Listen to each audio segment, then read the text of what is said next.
Hello there, I'm Sashi Sivram Krishna and welcome to my course Macroeconomics, a Modern Money Theory Perspective.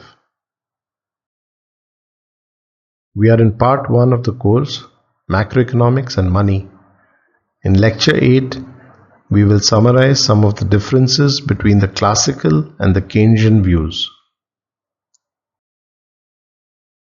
In this lecture, we will briefly summarize some of the differences between the classical and Keynesian views that we have discussed so far.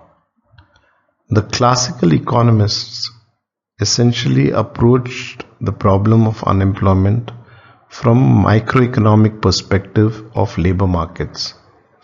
According to them, unemployment arises only because the actual wage rate lies above the free market equilibrium wage rate. This is possible because of state interventions like minimum wage laws, or when trade unions have a strong bargaining power to implement policies that keep the wage rate above the free market equilibrium wage rate.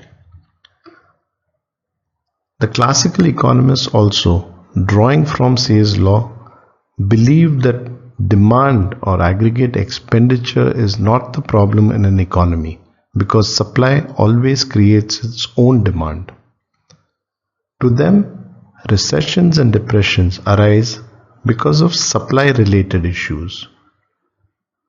Their policies therefore address the problem of supply constraints in an economy, and they call for structural reforms so that the productive capacity within an economy is unleashed.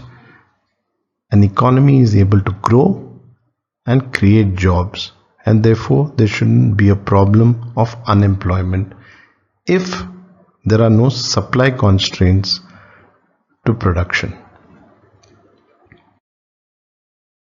Keynes did not agree with the classical economists.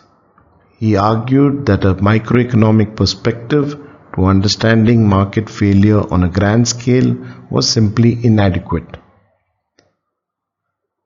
His theory actually argues that the reason for depressions and recessions is primarily due to a lack of aggregate demand or aggregate expenditure in the economy. Keynes also argued that the volatility or the fluctuation in GDP away from their full employment levels could be because of the inherent uncertainty in an economy.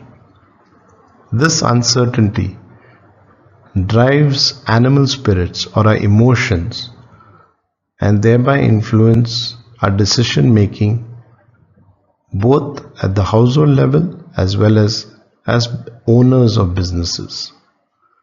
These fluctuations in consumption and spending and investment spending cause fluctuations in aggregate expenditure and thereby fluctuations in aggregate output. According to Keynes, then, we need state intervention to stabilize an economy and to ensure that it functions at a level as close as possible to full employment levels. These are some of the key differences between the classical and the Keynesian schools of thought on macroeconomics.